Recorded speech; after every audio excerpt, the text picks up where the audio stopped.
Fox 61, Connecticut's news station, starts with a weather impact alert.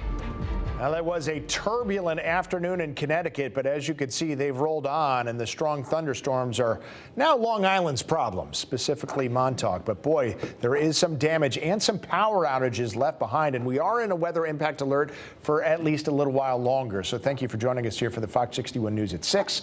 I'm Tim Lammers. When all is said and done, I'm guessing there's not going to be too many dry spots in the state. Meteorologist Sam Samperi's been keeping an eye on the radar. Sam, right? Looks like for the most part we're okay. Yeah, we're going to be okay now. The worst is over with. We just have some leftover scattered showers here in Connecticut. And as you said, Tim, those severe thunderstorms now are down in Montauk.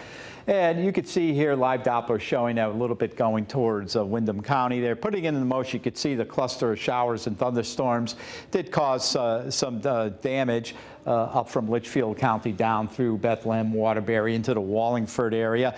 And right now, well, the severe thunderstorm watch has officially been canceled across all of Connecticut now. It's just for Long Island Sound.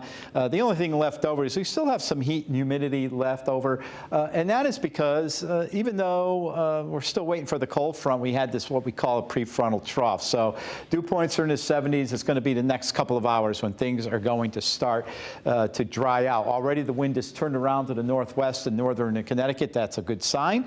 Overnight, mainly clear with temperatures dropping back into the 60s. And will be turning less humid. You'll feel that by tomorrow. Tomorrow's pool forecast, the beach forecast, all good.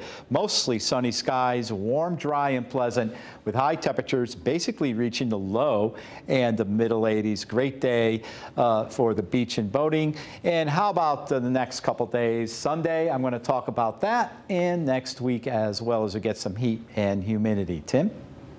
Sam, thank you. And one bit of good news, we'd seen right around 5,000 Eversource power outages for the last couple hours. Just in the past few minutes, that number jumped down to 4,500 and then down to 3,000. So it looks like some progress is being made restoring power. Of course, we'll keep you updated on air, online, and streaming. Download the Fox 61 News app right now for free if you haven't already.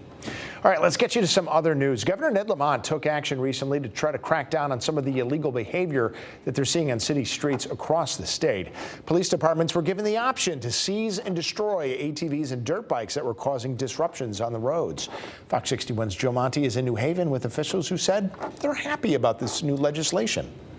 Steeper fines, heavier penalties, and a crushed ATV or dirt bike is what you'll end up with if you're caught riding one on the road in New Haven. I have to say that I'm going to be pretty happy to see those things crushed. New Haven Mayor Justin Elicker and police have worked with the state legislature for years to get this change to the law passed. Recently, Governor Lamont signed off on the changes. New Haven police and other departments with a buildup of seized ATVs and dirt bikes can finally get rid of them for good. We have over 100 of these vehicles that we've confiscated over recent years that we'll be able to destroy, which is great news because we don't want these vehicles wreaking havoc on our communities. This comes as New Haven officials make serious efforts to crack down on street takeovers and other dangerous behavior on the roads. If you want to take them to someplace that's you can legally ride it, that's great. We support that. Unfortunately, what we see here in New Haven is it being ridden on streets, ridden on highways, creating dangerous situations for pedestrians, for other vehicles, for the riders themselves. Prior to the change, the only way police could dispose of these vehicles was to sell them back into the community. Officer Christian Bruckhart with New Haven Police says that was a problem. Some people suggested, well, why don't you auction it and use the money or whatever. The problem with that is that the bike then goes back potentially to just continue the same behavior. So someone could buy that bike at auction, and now we're right back to where we started with that bike out on the road causing mayhem. They refused to put these vehicles back on the streets and stored them on police property and in storage facilities for years. The new changes also include increased license penalties and suspensions. It also gives police the ability to create some of their own rules specific to their community on how best to tackle street takeovers and other illegal behaviors on the roads. But pretty soon they'll have a new deterrent and a lot less vehicles taking up their space. We're engaging with a junkyard to do the destruction of the vehicles. You can anticipate in the near future that we will be destroying over 100 dirt bikes and ATVs, and as we confiscate more in the future, we'll continue to do those. Police and city officials aren't kidding around. They say these dangerous activities need to stop. If you see a street takeover or know of one being planned, you're encouraged to alert the police. In New Haven, Joe Monti, Fox 61.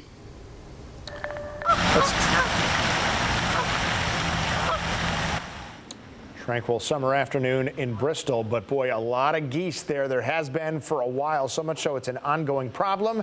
And Bristol city officials are taking another crack at a solution to seek peace with the geese.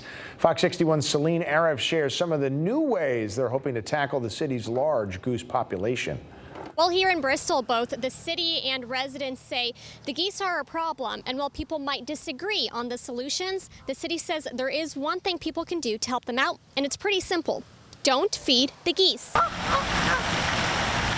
It's a sound you might hear a lot of in Bristol's parks and trails. I definitely know that they're around. Alexander Moody says he moved to Bristol just a few weeks ago, and he's already heard what's ruffling some feathers around town. They're just kind of around, you know? Page Park. At parks around the city, the Bristol Parks, Recreation, Youth and Community Services say they've put up educational signs asking people not to feed the geese. Sounds good in theory. Do I think that it actually works? Not really, because there's always those people that say, oh, they're just, you know, hungry, they're birds, they don't, yada, yada, yada. That's one thing the city says they're working on as part of their new plan going into effect next year. Another is adding physical deterrents like buffers along the Veterans Memorial Boulevard ponds. That's where we found these geese flocking around and probably trying to beat the heat on Friday. I don't know if there's any food around that area per se, but they definitely like to chill around big open fields. Definitely where kids and most common people like to go to. And sharing spaces with geese means your daily walk might look more like a daily dodging.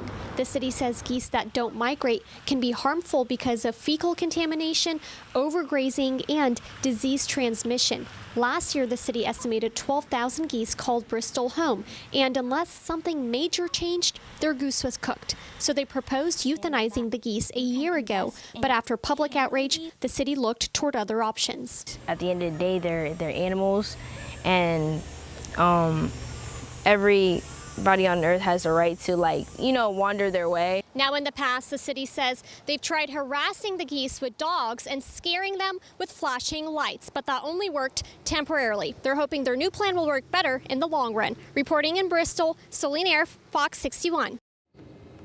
Well, Hartford police are still trying to find whoever shot two men last night.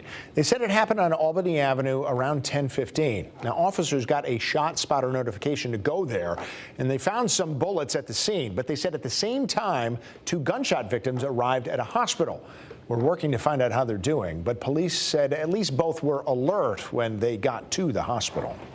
State police said one person was hit by a car on Route 2 right after he had gotten out of the car. This happened shortly after noon today in Lebanon. They said the victim had been arguing with another person in the car, so he got out, started walking down the highway. Well, police said the other person in the car then hit the man, causing minor injuries, and drove off. State police said they're still looking for that driver tonight. State police said a motorcyclist crashed into a box truck on I-95 in Groton yesterday. They said that happened near exit 89 just before 6 p.m. Officials said the motorcycle was actually traveling between lanes when it crashed into the back of the truck. Of course, the rider was thrown off and got seriously hurt. Now, police did ask any witnesses or anybody with dash cam video of the crash to please give them a call. Right now, firefighters are working on putting out the little hot spots after a house fire on Niederwerfer Road in South Windsor. Our team is checking out the scene. As you can see, that house is a total loss. We do know the fire started a few hours ago at a farm. We're told no people were hurt, but firefighters still aren't certain if all the livestock is okay. The road, Niederwerfer Road, has been closed from Ellington Road all the way to Rockville Road in East Windsor. We'll provide updates once we learn more. Well, some good news out of New Haven. The police department there reported that violent crime is down in a number of different categories. It's a drop that mirrors what we're generally seeing nationwide and have been seeing for years now. Fox 61's Glenn Kittle takes a closer look at the numbers. While we're only 6 months into 2025, violent crime statistics across the board have shown a major decrease, including some statistics showing 10-year lows. According to the report that starts on January 1st until July 20th of this year, 19 people were shot and survived. That's down from 39 in 2024, which is a 45% drop. And the number of shots fired, that's down 24%. Violent crimes, which include murder, reported rape cases, robbery, and assault with a firearm, is down about 39% year over year. One unchanged stat from last year is homicide. So far this year, there have been 8 homicides, and that's the same as the first 6 months of 2024. Now, people who live in New Haven have been vocal about the need for the city to crack down on crime. A few people we spoke with today say the recent decline in crime is a step in the right direction. It's a good thing. I mean, streets are getting safer, I guess. So, more police forces. It's good to hear that, you know. I mean, it'd be nice if it was down even more, but, you know, it's good to hear, for sure. I would say it's definitely a positive move. Yeah, I mean, you know, violence is unnecessary, you know. In any case, it'd be nice if people could figure it out, talk it out. Unfortunately, it doesn't work like that, but, you know, it'd be nice for sure. Violent crimes aren't the only statistics that are down. The report shows that property theft, like burglary, is down about 22%, and drug and weapons offenses, those are down 20%. In New Haven, Glenn Kittle, Fox 61.